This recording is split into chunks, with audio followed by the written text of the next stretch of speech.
They called him the first teacher, the master of those who know, and simply the philosopher.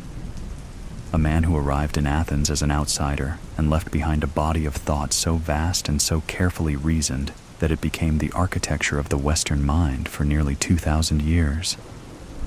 Tonight, we explore the biography of Aristotle. You're listening to Boring Biography, a sleep story designed for calm listening and gentle rest. Settle in, breathe slowly, and let the day fade into silence. Imagine the dry warmth of a Greek afternoon, the scent of dust and olive trees drifting through the colonnaded walkways of a school in Athens, the sound of a man pacing as he thinks, speaking quietly to students who struggle to keep up, the scratch of a reed pen on papyrus, capturing a thought about the nature of the soul, the purpose of the state, the reason a stone falls when you drop it. Let the story begin. Chapter 1. Stagira and the World. He was born into Aristotle was born in 384 BC in the small city of Stagira, a Greek colonial town on the northeastern coast of the Chalcidice Peninsula, in a region known as Macedonia. Stagira was not Athens. It was not one of the great centers of Greek cultural and intellectual life. It was a modest place, a trading colony of no particular distinction, situated on the edge of the Greek world, where the familiar rhythms of Hellenic civilization met the more rugged territories of the Macedonian interior. That Aristotle came from this unremarkable town on the margins of the Greek world is one of those biographical facts worth holding quietly, because it says something about the man he would become. A person who was never entirely at home in the places that mattered most, always slightly outside the innermost circles, always observing from just beyond the center. His father, Nicomachus, was a physician, and not merely a local practitioner of modest standing. Nicomachus served as the court physician to Amyntas III, the king of Macedonia, and grandfather of Alexander the Great. This connection to the Macedonian royal court would prove significant in ways that could not have been predicted during Aristotle's childhood, though it suggests that the family occupied a position of considerable respectability and access. Physicians in the ancient Greek world held a particular social status that combined practical usefulness with a degree of intellectual prestige, and the tradition of medicine was one in which careful observation, close attention to physical detail, and the systematic recording of results were considered essential virtues. That Aristotle grew up in a household shaped by these practices is not irrelevant to understanding how he later approached the natural world. His mother, Faustus, came from Chalcis on the island of Euboea, and while little is known of her directly, the connection to Chalcis would matter later in Aristotle's life in ways that could not have been anticipated during his earliest years. Both parents died while he was still young, and Aristotle was raised by a man named Proxenus of Atarneus, who became his guardian. Proxenus appears to have been a responsible and attentive figure, and Aristotle later remembered him with enough warmth that when Proxenus died, Aristotle took in his son Nicanor, and eventually, in one of those quiet acts of family continuity that echo across generations, adopted him. He later arranged for Nicanor to marry his own daughter, Pythias the Younger. The world into which Aristotle was born was a Greek world in transition. The great century of Athenian glory was over. The Peloponnesian War, which had exhausted Athens and Sparta alike through nearly 3 decades of brutal conflict, had ended only 15 years before his birth. The Athenian Empire, which had once controlled the Aegean and filled the Parthenon with the tributes of subject states, was a memory. In its place was a more fragmented, more anxious Greek world, in which the old certainties of the polis, the citizen state as the natural and sufficient unit of human political life, were already being tested by forces that would eventually sweep them away entirely. To the north, in Macedonia, a kingdom that the more southerly Greeks regarded as semi-barbarian, despite its Greek language and culture, a new power was assembling itself. Aristotle was born 7 years after the death of Socrates and 18 years after the birth of Plato. He arrived in a philosophical world that had already been transformed once, and that was about to be transformed again. The childhood years in Stagira are not well documented. Like most ancient biographical records, the early life of Aristotle exists in fragments, in later accounts written centuries after the events they describe, and in inferences made from the shape of his subsequent career. What can be said with reasonable confidence is that he was educated in the manner appropriate to a boy of his station, that he grew up in proximity to the practices of medicine and natural observation that his father's profession entailed, and that by the time he was 17 years old, he had been sent to Athens to pursue his education. The decision to send him to Athens, and specifically to the Academy of Plato, was a significant one. It placed a boy from the margins of the Greek world at the very center of its intellectual life. Chapter 2. 20 years in Plato's Academy. Aristotle arrived at Plato's Academy in Athens around 367 BC. He was 17 years old. Plato was 60, already famous across the Greek world, already the author of dialogues that had reshaped how educated people thought about justice, beauty, knowledge, and the soul. The Academy, which Plato had founded in a grove sacred to the hero Academus, just outside the city walls, was the most prestigious intellectual institution in the ancient world, a place where philosophy, mathematics, rhetoric, and natural inquiry were pursued alongside one another in an atmosphere of serious, sustained investigation. It was not a university in any modern sense, but it was the closest thing the ancient world had produced to one. Aristotle stayed at the Academy for 20 years, until Plato's death in 347 BC. This is a remarkable fact, and one that requires some attention. 20 years is a long time to remain anywhere, and it was long enough for Aristotle to move from being a student to being a colleague, from someone who received the teachings of the Academy to someone who contributed to its intellectual life in ways that were, by all accounts, formidable. Plato is said to have called him the mind of the school. Others recorded that he referred to Aristotle as the reader, a recognition of the extraordinary breadth and speed of his intellectual appetite. Whatever the precise nature of his standing within the Academy during those decades, it is clear that the young man from Stagira was not merely a passive recipient of Platonic instruction. The relationship between Aristotle and Plato has been one of the most discussed in the history of philosophy, partly because of how dramatically their mature philosophical positions diverge, and partly because the divergence raises questions that are difficult to answer with certainty.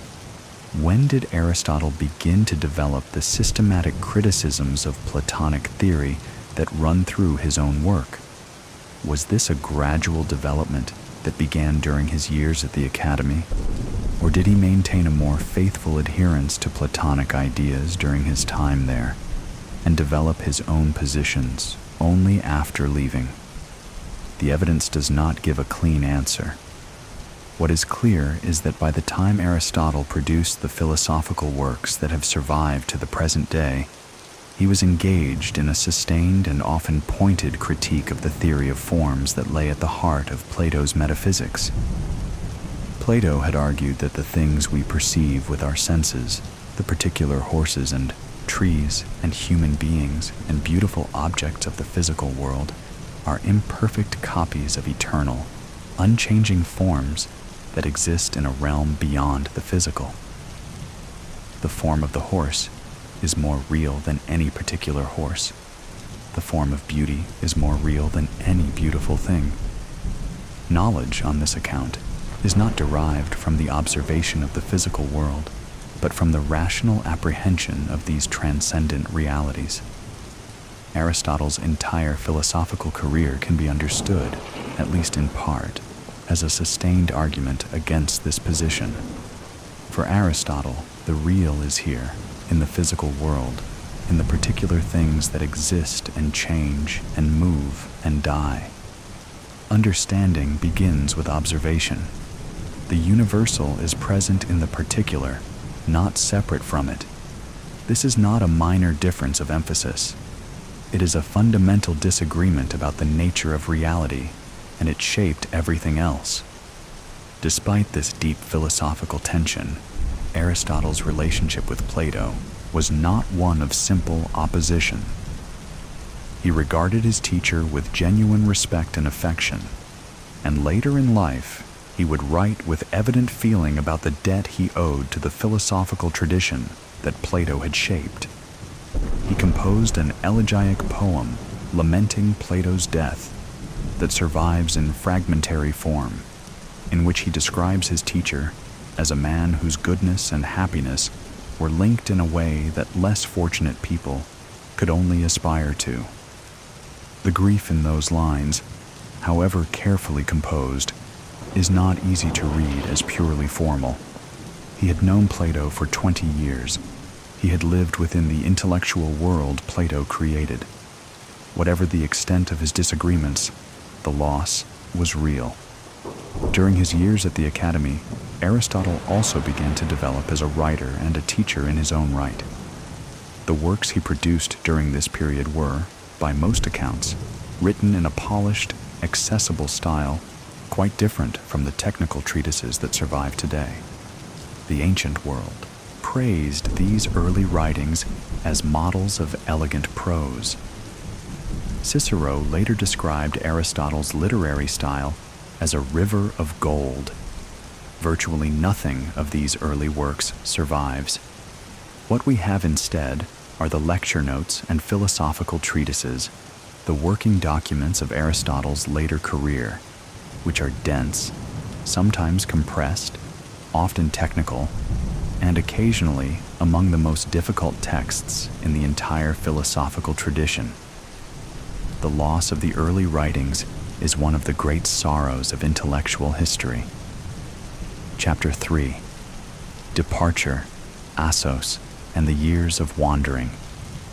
When Plato died in 347 BC, the leadership of the Academy passed not to Aristotle, but to Plato's nephew, Speusippus. The reasons for this decision have been debated by scholars for centuries, and they are not entirely clear from the surviving evidence. It may have been that Aristotle's growing philosophical disagreements with the Platonic position made him an unsuitable choice to continue the Academy's work in its established direction. It may have been that the connection between Aristotle and Macedonia, a foreign power whose relationship with Athens was increasingly tense, made his appointment politically problematic. It may simply have been that Plato wished to keep the Academy within his own family. Whatever the reason, Aristotle left Athens. He traveled with a colleague named Xenocrates to Assos, a city on the coast of Asia Minor, where a former student of the Academy named Hermias had established a small philosophical circle.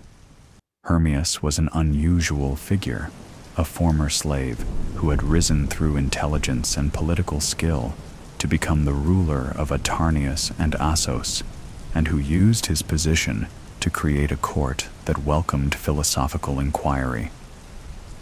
Aristotle spent roughly 3 years in Assos, teaching, writing, and continuing the biological investigations that were becoming an increasingly central part of his intellectual work. He also, during this period, married Pythias, the niece or adopted daughter of Hermias. The marriage appears to have been a genuinely happy one. When Pythias died, some years later, Aristotle honored her memory in his will with a tenderness that suggests the depth of his attachment. From Assos, Aristotle moved to the nearby island of Lesbos, where he spent approximately 2 years in the company of a man who would become one of the most important figures in his life, Theophrastus of Eresus. Theophrastus was a native of Lesbos and would eventually become Aristotle's closest colleague, the inheritor of his school, and the author of the earliest surviving works of systematic botany. The 2 years on Lesbos were among the most intellectually productive of Aristotle's biological career. The lagoon of Pyrrha on the island offered extraordinary opportunities for the observation of marine life, and Aristotle's surviving biological works are filled with the specific, detailed, carefully observed descriptions of creatures and behaviors that appear to have been noted during these years. He described the behavior of cuttlefish with the precision of someone who had watched them at close range. He recorded the reproductive habits of the dogfish with an accuracy that would not be verified by modern science for more than 2,000 years. In 343 or 342 BC, Aristotle received a summons that changed the course of both his own life and the history of the world. Philip II of Macedonia, who was in the process of extending Macedonian power across the Greek world, invited Aristotle to return to Macedonia and serve as the tutor of his 13-year-old son, Alexander. The invitation was not entirely surprising. Aristotle's father had served the Macedonian court, and the connection between the family and the royal house had not been entirely severed. Philip built a school for Aristotle at Mysa, in the gardens of the nymphs, where the philosopher taught the young prince for perhaps 3 years, until Alexander's formal education was considered complete. The relationship between Aristotle and Alexander has been one of the most romanticized in antiquity, and the romanticization has made it difficult to assess what actually passed between them. Later accounts describe Alexander carrying an annotated copy of the Iliad, which Aristotle had prepared for him, on his campaigns across Asia. He is said to have declared that he owed to Aristotle as much as to his father, perhaps more, since his father had given him life while his teacher had taught him to live well. These are fine sentiments, and they may contain something true. But the relationship between the mature philosopher and the world-conquering general also had its complications. Aristotle wrote extensively about the ideal political life, which he understood as that of a free citizen, participating in the governance of a moderate city-state. Alexander spent his career dismantling city-states and building an empire of a kind that Aristotle's political philosophy had no framework for understanding. The two men appear to have grown apart as Alexander's ambitions expanded, and there are hints in the later ancient tradition that Aristotle had doubts about his former student's conduct that he was not always careful to conceal. Chapter 4. The Lyceum and the Architecture of a School. In 335 BC, Aristotle returned to Athens. He was 49 years old, and he had not lived in the city since Plato's death 12 years earlier. He now established his own school in a gymnasium near a sanctuary dedicated to Apollo Lycaeus, from which the school would take its name, the Lyceum.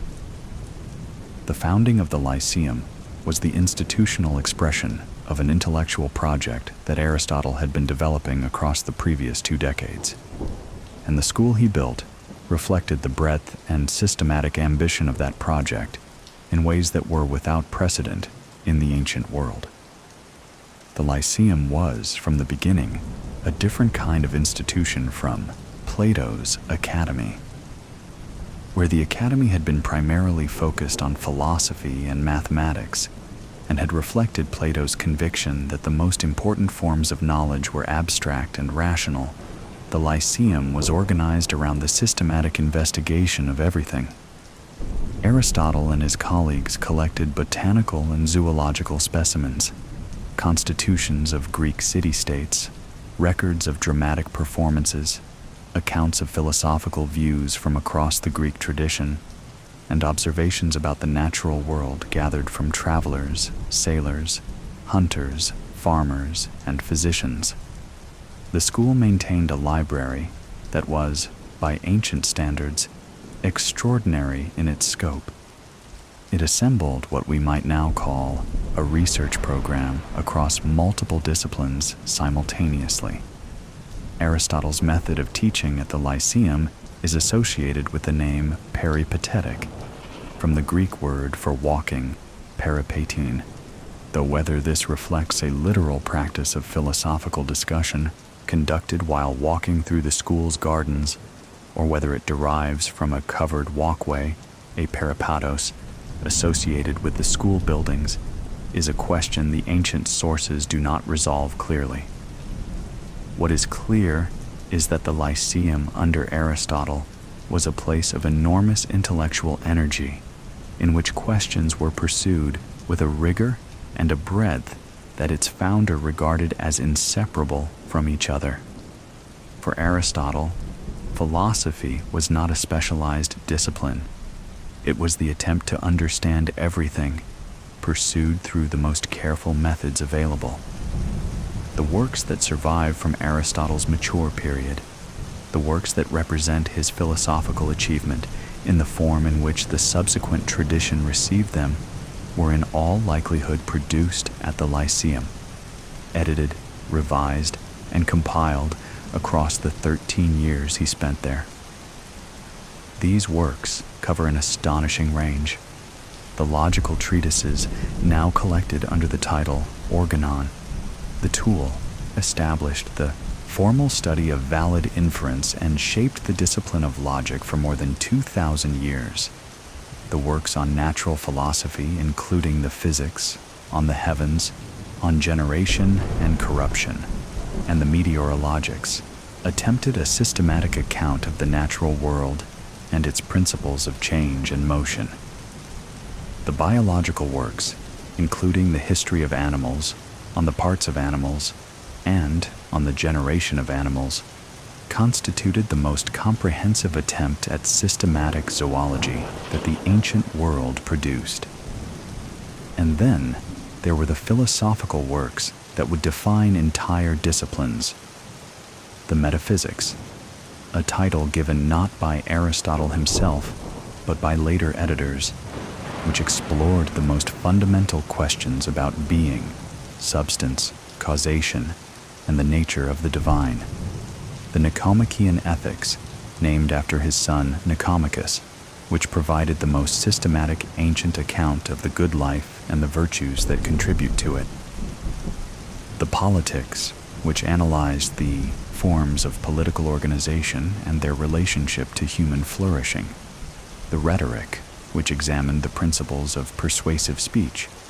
And the Poetics, which offered an analysis of literary forms that influenced aesthetic theory for millennia.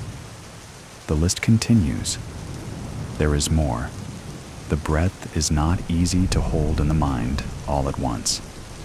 Chapter 5. The shape of his thought. To describe Aristotle's philosophy in a way that does justice to its complexity while remaining comprehensible is one of the more demanding tasks that intellectual biography sets for itself, and there is a real danger of flattening something that gains much of its significance from its texture and detail.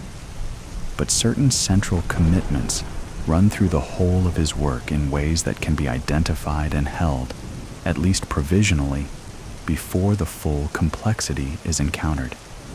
The most fundamental of these commitments is to the priority of substance.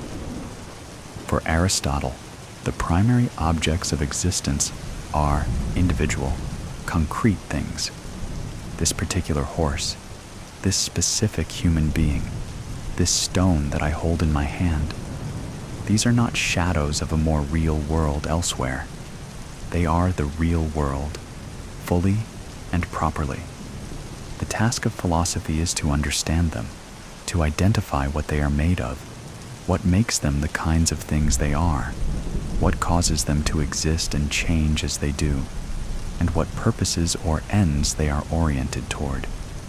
This framework of inquiry led Aristotle to develop the theory of the four causes, one of the most widely influential analytical tools in the history of intellectual life. To understand anything fully, Aristotle argued, you need to understand four things about it: the material cause, what it is made of; the formal cause, what makes it the kind of thing it is; the efficient cause, what brought it into existence; and the final cause, the purpose or end toward which it is directed. These four questions, applied consistently and carefully, constitute the framework of his natural philosophy.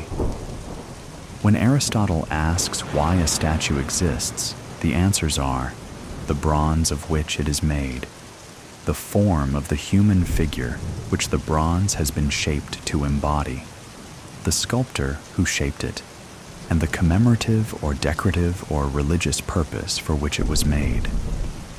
When he applies the same framework to living things, the answers become more complex and more revealing, but the structure of the inquiry remains the same.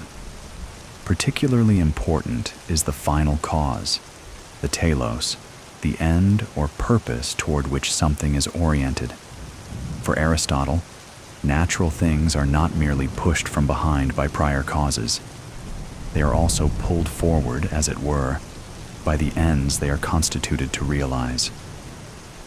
An acorn is not merely a particular arrangement of matter produced by a prior oak tree.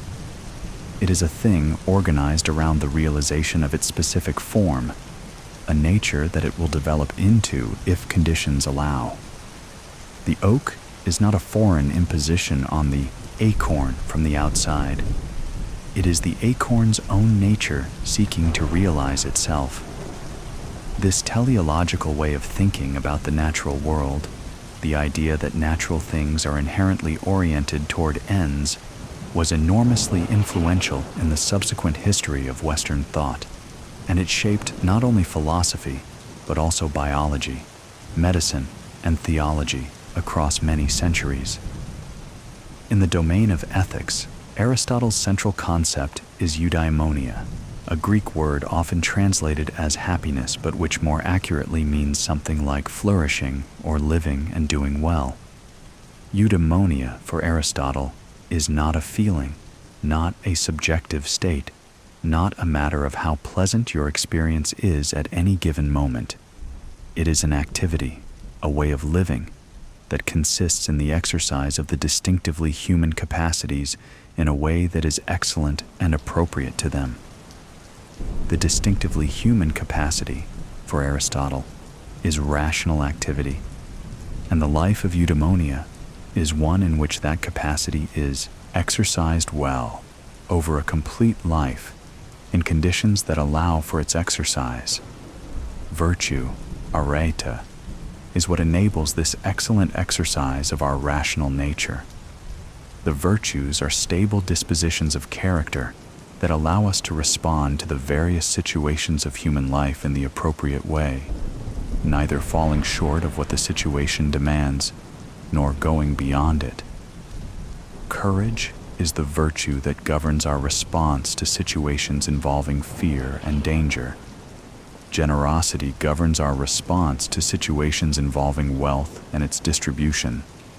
Practical wisdom governs our capacity to perceive what any situation requires of us. In the politics, Aristotle extended this ethical framework to the collective level. The polis, the city-state, is not merely an instrument of convenience, a device by which individuals who could otherwise survive independently choose to cooperate for mutual advantage. It is the natural expression of human sociality. Human beings are by nature political animals, creatures who can only fully realize their nature within the context of a political community. The study of the different forms of political constitution, which Aristotle undertook with characteristic systematic thoroughness, was for him a practical as much as a theoretical enterprise. The purpose of understanding political forms was to identify which of them best enabled the citizens to live well, to exercise the virtues that constituted human flourishing. The best constitution was not the most powerful or the most stable, but the one most conducive to eudaimonia. Chapter 6. The Biologist's Eye. Among the least celebrated and most remarkable aspects of Aristotle's intellectual achievement is his work in biology. It is remarkable partly because of its sheer scale. The biological works constitute roughly a quarter of the surviving Aristotelian corpus, and partly because of the quality of the observation they record. Modern biologists have returned to Aristotle's biological writings with increasing respect, finding in them careful and accurate descriptions of animal behavior and anatomy that were not fully appreciated until naturalists of the 19th century revisited the same material with independent eyes. The history of animals is an astonishing document. It describes hundreds of species, recording their physical characteristics, their habits and behaviors, their reproductive methods, their diets, their relationships with other species, and the specific ecological contexts in which they are found. Aristotle describes the social organization of bees with an attention to detail that reflects sustained and careful observation. He records the method by which the torpedo fish paralyzes its prey. He notes the differences in the skulls of different species and the variations in the structure of their hearts. He describes the reproductive cycle of the catfish in ways that were not verified by modern zoologists until the 19th century, when Louis Agassiz, examining catfish behavior independently, discovered that Aristotle had described it with complete accuracy nearly 2,500 years earlier. What is particularly striking about Aristotle's biological work is not merely the accumulation of observation, but the attempt to organize that observation into a systematic framework of understanding. He was not simply a collector of natural curiosities. He was attempting to understand the natural world as a structured whole, in which the different kinds of living things occupy specific positions within a larger order that reflects their different degrees of complexity and their different modes of life. He arranged animals along what later became known as the Scala Naturae, the scale of nature, ranging from the simplest creatures at one end to the most complex at the other. He identified common features that unite different groups of animals, noting that what corresponds to the hand in humans corresponds to the hoof in horses, the claw in birds, and the fin in fish. He was, in other words, thinking about what would eventually become the problem of homology, the identification of structurally corresponding features in different species, long before the conceptual framework that would make that problem fully articulable had been developed. He was also, characteristically, deeply interested in the question of generation, of how living things reproduce and develop. His investigations of the development of the chick embryo, conducted through the systematic examination of fertilized eggs at different stages of incubation, represent a pioneering exercise in what would later become embryology. He described the successive appearance of the major organ systems with a precision that, given the tools available to him, is extraordinary. He was wrong about many things, sometimes significantly wrong, and the framework of his biological thinking contained assumptions that subsequent investigation would undermine.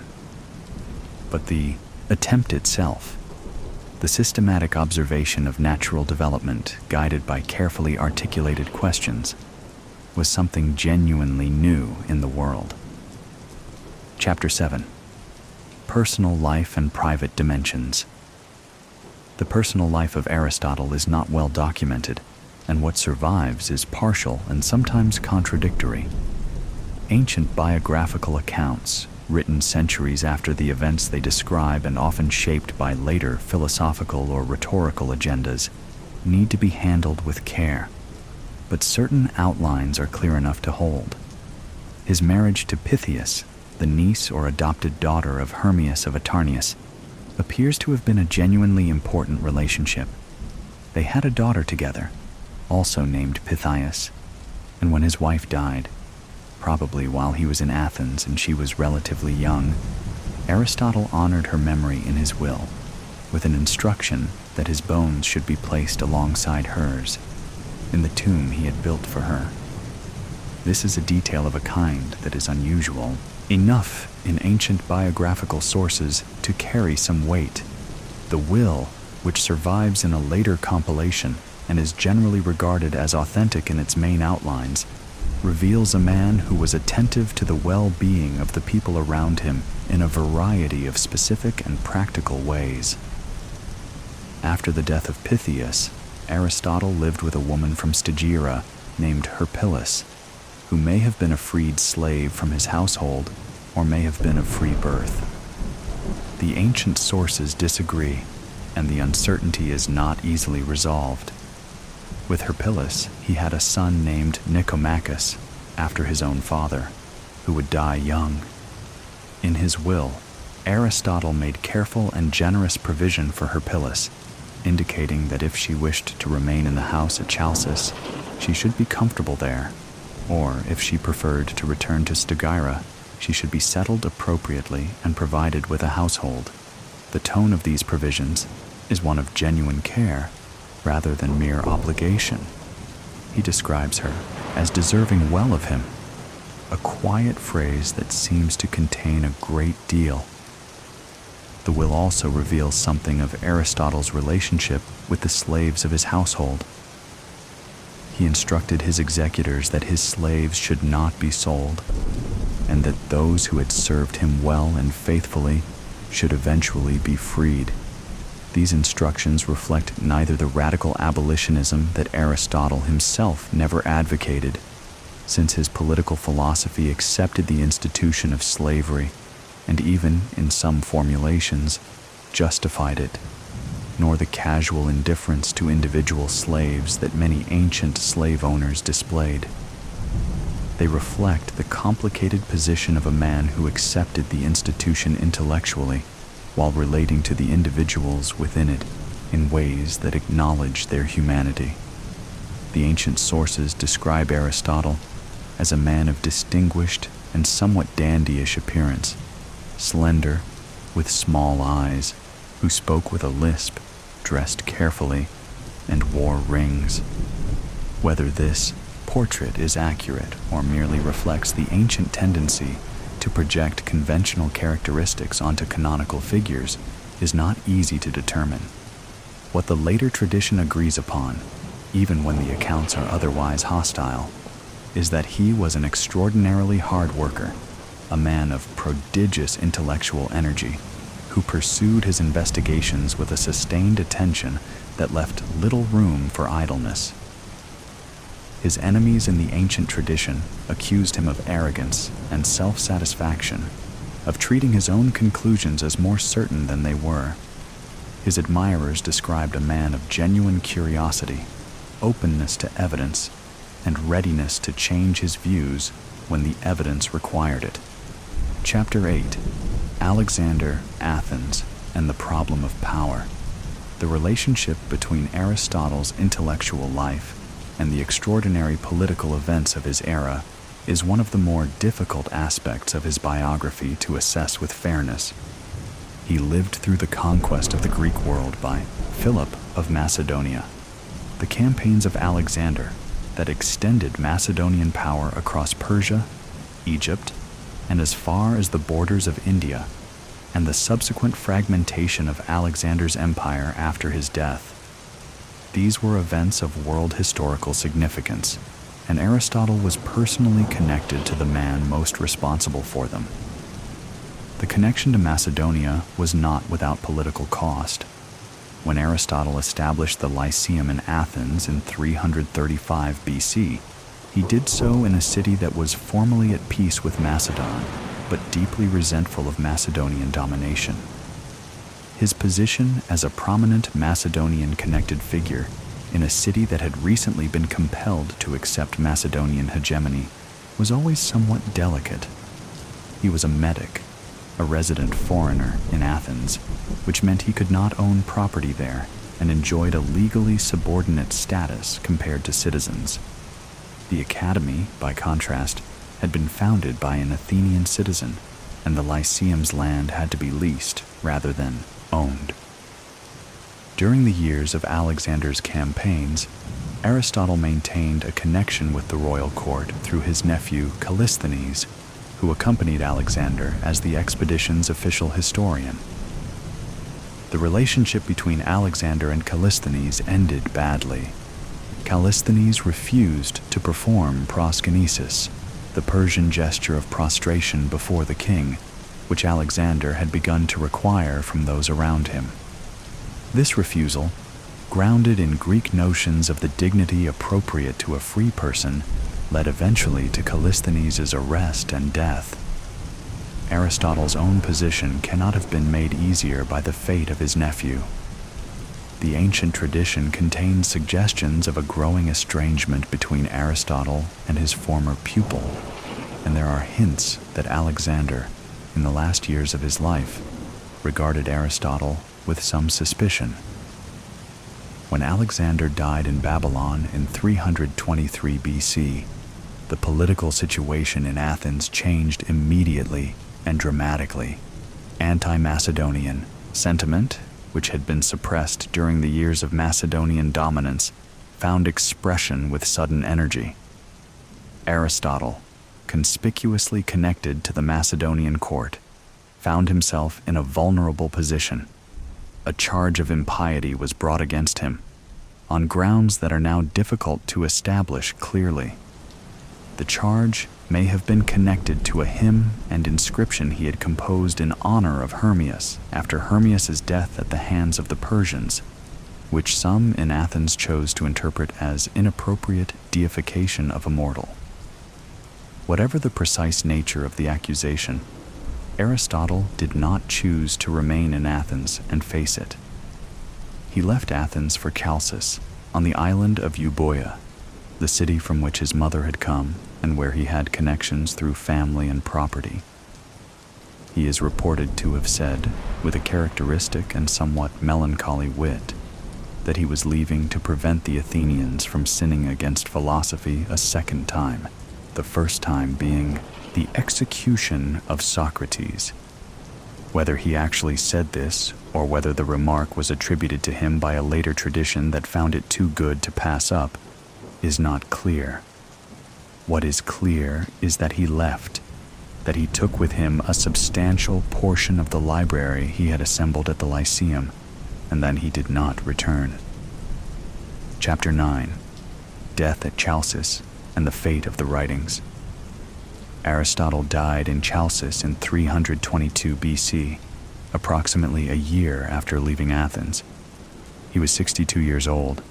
The ancient sources give various accounts of the cause of his death, some of them probably invented by a later tradition that was not always charitable to the memory of great men.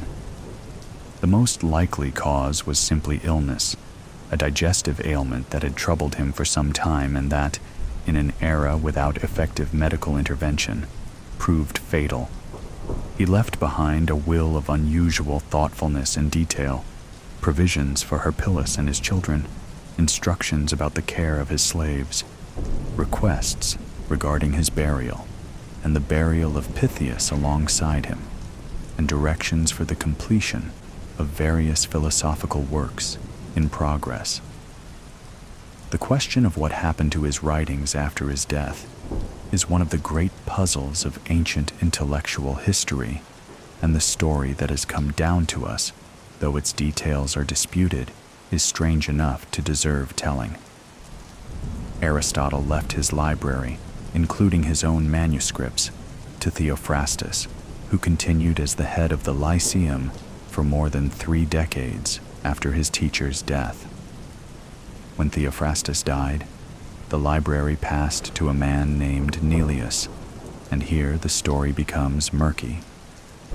According to a later account preserved by Strabo, Nelius took the manuscripts to his home city of Skepsis in Asia Minor, where his heirs, fearing confiscation by the Attalid kings who were collecting manuscripts for the library at Pergamon, hid them in a pit. There they remained for several generations, damp and deteriorating, until a bibliophile named Apellicon of Teos purchased them in the 1st century BC and brought them back to Athens. When the Roman general Sulla captured Athens in 86 BC, he took the manuscripts to Rome, where they were edited and organized by the scholar Tyrannian, and then by Andronicus of Rhodes, who produced the edition of Aristotle's works that forms the basis of the text we have today. It was Andronicus who organized the works into the sequence that has been received by the subsequent tradition, and it was his edition that established which works were considered genuine Aristotle and which were not. The story of the pit in Skepsis is probably not entirely accurate in its details, and scholars have identified reasons to be skeptical of its more dramatic elements. But it reflects something true about the contingency of the survival of ancient texts.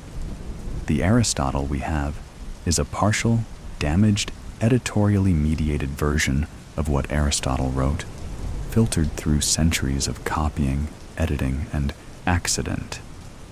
Theophrastus, the faithful colleague who inherited the Lyceum and maintained its work for a generation after Aristotle's death, was in many ways the ideal successor. He produced an enormous volume of work of his own, covering botany, philosophy, natural history, and human character. His characters, a series of brief, wickedly precise sketches of recognizable human types, the flatterer, the garrulous man, the petty complainer, the man who never quite gets the point, is one of the most charming documents of the ancient world, and it reflects a sensibility in which philosophical seriousness and acute human observation are combined in a way that recalls, unmistakably, the manner of his teacher. Chapter 10. 2,000 Years of Aristotle. The afterlife of Aristotle in the history of Western thought is a story so large that it can only be sketched in its broadest outlines, because almost every period of intellectual history has engaged with his work in ways that have left significant traces. He was not simply an important ancient philosopher whose ideas were read and debated. He was, across extended periods of the Western tradition, the philosopher, the authoritative voice on questions ranging from the nature of the universe to the structure of the soul to the principles of literary composition. In the ancient world, the peripatetic school he founded continued for several generations after his death, producing philosophical work that extended and sometimes modified the positions he had established. In the Hellenistic period that followed, the dominant philosophical schools, Stoicism and Epicureanism, developed in response to problems that Aristotle's philosophy had identified and in some ways framed. The Neoplatonists of late antiquity, though primarily Platonic in their orientation, engaged extensively with Aristotle's logic and his categories, and Porphyry's introduction to Aristotle's categories, the Isagoge, became one of the foundational texts of medieval logic. The transmission of Aristotle's work to the medieval Islamic world produced one of the great intellectual encounters of the Middle Ages. Aristotle was translated into Arabic in the 8th and 9th centuries, and the subsequent tradition of Islamic philosophy engaged with his work with an intensity and sophistication that shaped not only Islamic thought, but also, through the eventual return of these works to Latin Europe, the development of medieval Christian scholasticism.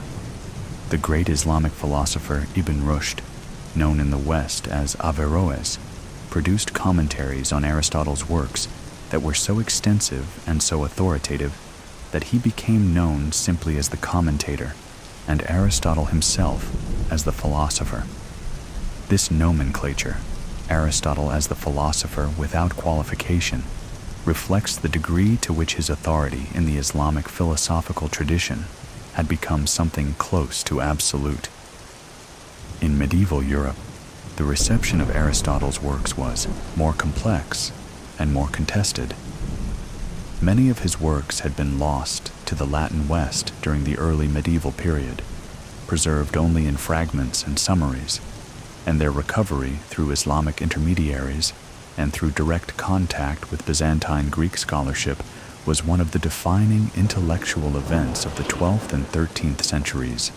The rediscovered works of Aristotle posed a challenge to Christian theology, not because his conclusions were straightforwardly incompatible with Christian doctrine, though some of them were, but because his methods and his assumptions about the autonomy of rational inquiry were difficult to integrate into a tradition that accorded ultimate authority to revealed scripture. The response to this challenge, most fully achieved in the work of Thomas Aquinas in the 13th century, was to construct a synthesis of Aristotelian philosophy and Christian theology that became the dominant intellectual framework of the medieval church and university. Aquinas adopted Aristotle's metaphysical categories, his account of causation, his understanding of substance and form, his ethical framework, and his natural theology. The argument that the existence and nature of God can be established by rational argument from the observation of the natural world as the philosophical foundation for a systematic theological exposition of Christian doctrine. The result was scholasticism, and its influence on the intellectual life of Europe across the subsequent centuries was profound and pervasive. The challenge to Aristotelian authority that emerged in the 16th and 17th centuries with the development of what has been called the scientific revolution was directed in large part against scholastic versions of Aristotle's natural philosophy, and the terms of that challenge shaped the subsequent history of science and philosophy in ways that are still visible today.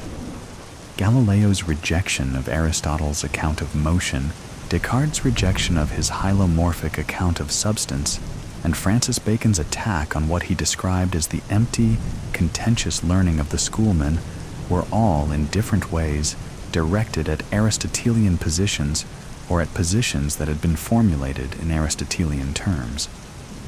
The revolt against Aristotle that accompanied the birth of modern science was also, in its way, a measure of how thoroughly Aristotle had defined the intellectual landscape against which the early moderns were working.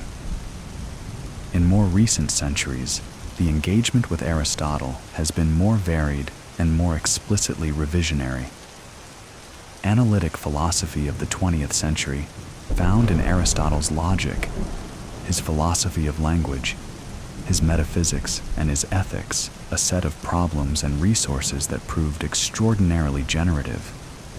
The revival of virtue ethics and moral philosophy, associated particularly with the work of Philippa Foot, Alistair MacIntyre, and Rosalind Hursthouse, drew directly on Aristotle's account of virtue and human flourishing as an alternative to both Kantian duty-based ethics and utilitarian consequentialism.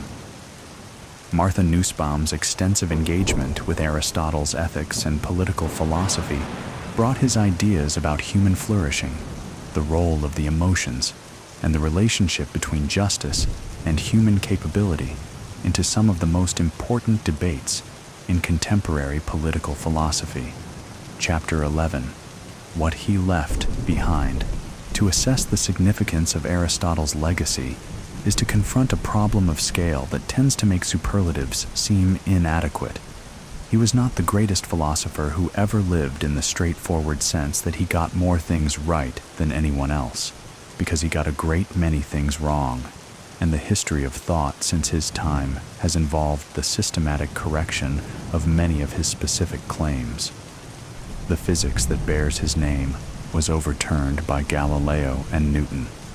The cosmology that placed the Earth at the center of a series of crystalline spheres was dismantled by Copernicus, Kepler, and Galileo.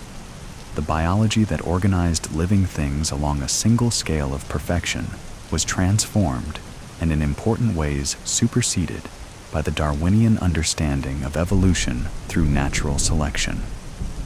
The logic that dominated the Western tradition for 2,000 years was shown by Frege, Russell, and others to be significantly incomplete.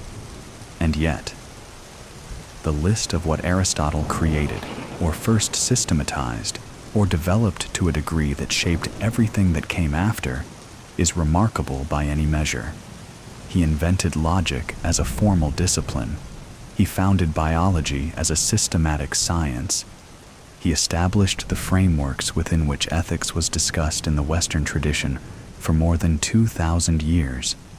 He created the discipline of rhetoric as an object of systematic philosophical study. He produced the first sustained systematic analysis of literary form. He developed a theory of the soul and its relationship to the body that anticipated debates that are still live in contemporary philosophy of mind.